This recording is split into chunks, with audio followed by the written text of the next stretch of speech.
Hello Commanders, and welcome to a new episode of Talking with Robots.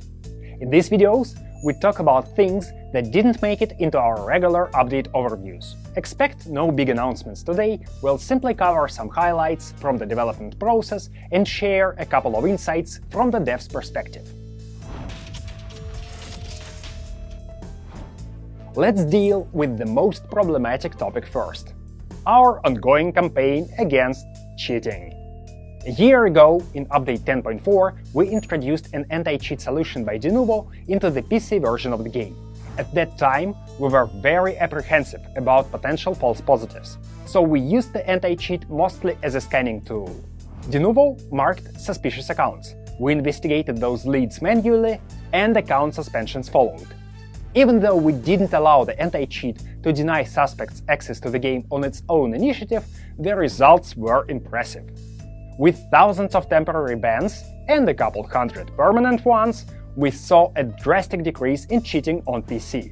By 10.6, weekly in-game cheater reports on that platform dropped by more than a half. Cheaters either quit the game or migrated to Android, where we pursued them by integrating the Android version of the anti-cheat over the anniversary update of 11.0. This brings us to the current stage of our anti-cheating endeavor. The anti-cheat is now fully active on Android and PC, working on 3 different tasks in parallel. Firstly, it checks the game client and prevents the game from even launching if it detects tampering. Secondly, it monitors every match and flags accounts that activate cheating software mid-battle. Finally, and most importantly, it accumulates a vast pool of data that will allow us to switch to a fully automated banning process in the near future. Right now, we prefer to supplement Denuvo detections with your post-combat reports. If an account has both the black spot from Denuvo and your accusation within the same week, we become fully convinced that it resorts to cheating, and the ban follows. So please, keep those in-game reports coming and try to be careful with your assessment. There was a bug recently where the report window wouldn't load, but we fixed that already. We're moving at full speed toward a point where we'll be confident enough to entrust the banning process entirely to Denuvo itself. This will result in instant bans for cheating accounts and hopefully scratch that issue off our to-do list for good. We can't wait for it to happen. On a much more positive note, full cross-platform play is already supported between the PC and Android versions of the game. You can switch between your phone and PC seamlessly once you connect your in-game account to a My Games ID.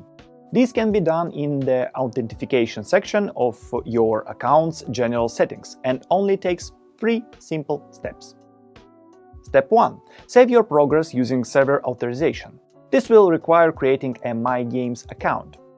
Step 2. Launch War Robots on your platform of choice. If you are doing this for the first time, you will get a fresh level 1 account. Finally, step 3. Switch to your saved progress. To do that, press Switch Account and select Server Authorization. Log in to My Games and confirm the switch. You only need to complete these steps once. After that, you will remain logged in to your in-game account on both devices. This feature is fully available for all Android devices and the My Games launcher on PC. For Steam, you can play with your Steam-created account on Android, but not the other way around.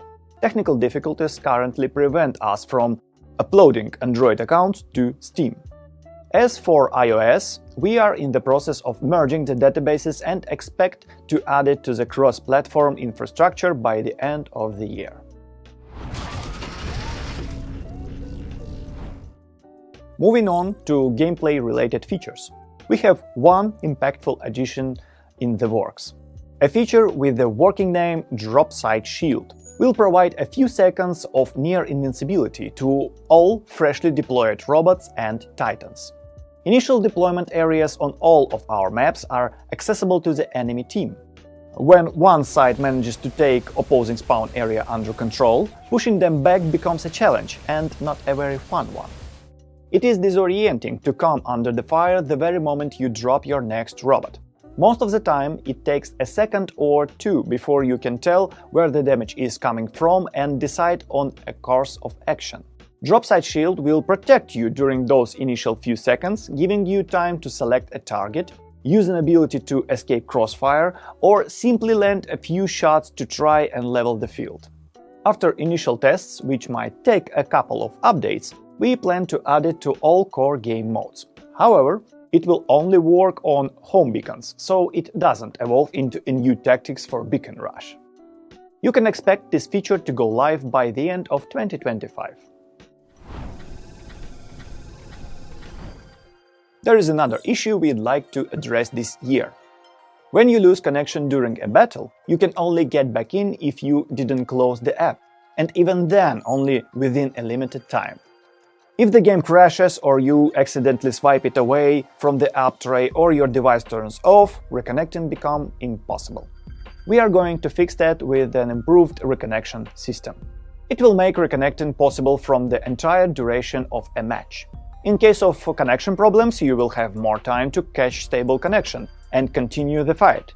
In case of crashes, you will be able to restart the app and rejoin the battle. And in cases you decided to leave the battle without using the leave button, well, it might not be the best idea.